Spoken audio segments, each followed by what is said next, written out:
Hey, what's up, guys? Welcome back to another edition of Halo Halo Mix Vlogs. It is Wednesday afternoon, probably around 6 o'clock in the evening. As you can see, I'm wearing a little bit of covering here because it's quite cold right now, and we're expecting snow late in uh, late in spring. So next month is gonna be in a few days. In a few weeks. No, in the end of the month, it's gonna be June. So we're expecting this snow very late in the season, and who would have thought? And then this weekend it's gonna be a long weekend here. Um, Everyone has already put their vegetables, readied up their vegetable plots. Everything's on the ground, and then this snow will come in tomorrow up until Friday. And yeah, it was scorching hot, really hot, the beginning of from Sunday, Monday, Tuesday, and then today it came down to only plus 16, and then it's gonna be negative minus 2 tonight. So I'm readying up my plastic, covering up these the sides here where I planted my onions, because it's already sprouting out. So just to protect it from the frost, I should stay there until probably Friday or maybe Saturday morning, and then we'll see what's gonna happen. I believe this weather disturbance is gonna dump quite a bit of snow. It's already late in May. Who would have thought about it? So my last video, I said I've already liquidated some of my stocks, but on Monday I've jumped right back in, and I moved some of my stocks. I made some changes. I bought those growth stocks that I have, although it's not really growing that fast. I bought some dividend ETFs and dividend stocks. So I'm heavy in oil and gas, because I believe oil will just go up. You know it's like I believe there's going to be a oil super cycle where when all these the conditions are right, the oil is going to go up to 100 bucks again. So I believe that in the near future we're going to see, inflation is out of the question right now. The main topic that they're talking about is Bank of America talking about transitory hyperinflation. So transitory, it means it's just going to be short-lived. But whenever anyone talks about it, especially the big banks, one of the big banks in the US, especially when Janet Yellen came out with, she's saying that um, the federal, they'll have to increase the interest rate sooner than expected. And I thought to myself, she must have forgotten that she's not with the Federal Reserve anymore. She's the Treasury Secretary, and coming out like that, she's just spooking up the market and trying to scare everyone off. But no one believes them anymore, because they're already in the fight of their lives. It's they already been cornered. So going back to my stocks, I'm heavy in oil and gas. I also have renewable energy. I've got two telecommunications company, mostly based here in Canada. I've got cannabis stocks. I've got a bank stock. I've got banking ETFs too, that pays dividends. I also have blockchain miners, which is I'm expecting that it will pull in a bit of a price appreciation in the next few years when um, these cryptos become mainstream. And then what else do I have? I have gold miner, I got silver miner, and I've got silver ETF, which is PSLB, which is a physical silver ETF, unlike the SLB, which is silver paper.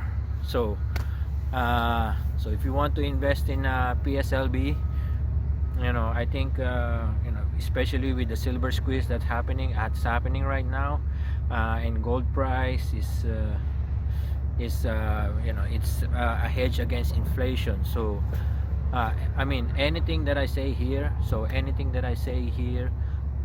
have to do your own due diligence. So anything that I say here, don't follow it. I'm just giving you an insight onto what I'm doing, what my thoughts are, but what's regarding what's happening around us today. So if ever you want to invest in the stock market, do your own due diligence, because if you follow what I'm saying here, you might lose, or you may well lose your money. So okay, so I said about the Fed is already trapped in the corner and they have nowhere else to go. And then I've read an article regarding the price of gold is under pressure because the Federal Reserve said something like it's along the lines of that they're gonna taper off bond buying, these bond purchases. So what does it mean to the bond yield? So the bond yield is the interest rate that companies or the government pay to the bondholders, to the one who's buying your debt. So bonds are debts. So if they stop buying the bonds, the Federal Reserve, so mainly they cannot buy, the Federal Reserve, they cannot buy from the primary market. So the banks, so when the Treasury holds an auction, the Treasury Department, they sell it to banks, individuals, or any hedge funds or whatever companies are interested in buying that debt. And then from there is when the Federal Reserve will buy this. Again, this is just my opinion, and this is just how I understand things work. Because really, if you there's no clear way of saying this, but I'd like to in a very layman's term to explain it to you, because really it's really complicated how the financial system works. So if they stop purchasing these bonds from the banks, or from hedge funds, or from any venture capitalist, this will drive up the bond yields, because there's no one buying the bonds, no one buying the debt. All the central banks around the world are buying their own country's debt, because we are in a pandemic situation where no one does have the money to buy other countries' debt. So what would you do to so the Federal Reserve is buying all these debts, and if they stop doing that, it will drive up the yields, which the federal government, the US federal government, cannot allow to happen, because they are not in a position, or they cannot pay up a 2%, or if it goes over 2%, they cannot service their debt over 2%. That's the reason why they keep on printing this money, printing this debt, is because they can afford to do so, because of the ultra low interest rate that they have right now. So once it goes up to right now it's I think it's 1.60 something percent. If it goes up to 2%, so they cannot they were not going to be able to pay up all these debts. And if they don't raise the interest rate, so let's say um, the Federal Reserve stop buying the debts, and the bond yield goes up, so US government goes bankrupt, goes belly up. But if they raise the interest rate to put a lid on these bond yields, right, what would happen? It would the cost of borrowing will go up. Everyone who has a loan, a mortgage, especially the governments around the world who has debts in US denominated debt, US dollar denominated debt, the price of paying these debts will go up, and everyone's gonna go bankrupt. So it's it's like, damn if they do, and damn if they don't. So they are now cornered in they are now in a corner where they it's either they do it, or if they don't do it, someone else gonna do it. If they do, it's still gonna have the same effect. So yeah, so that's what I'm thinking. Gold gold price is going back up. It has already bounced off its low from August last year. It bounced off. Now it's heading back up because of this inflation. It's before before this pandemic happened. Their main focus of arguments are market correction, and then pandemic hits. We saw the market correction, and it bounces back up because the stock market crashed in March, but it didn't took long before the market recovers. It's because there is a plunge team that buys all these stocks that were on sale. So if anyone selling their stocks, there's an entity, or a big company who's buying all these stocks at a greatly discounted prices, and then when everything settles down, they're gonna sell it back to the masses or to other companies. So that is the reason why I jumped back right in, because I do know that the governments will not gonna let this thing happens to just to get their way. Just to they won't let the stock market tank.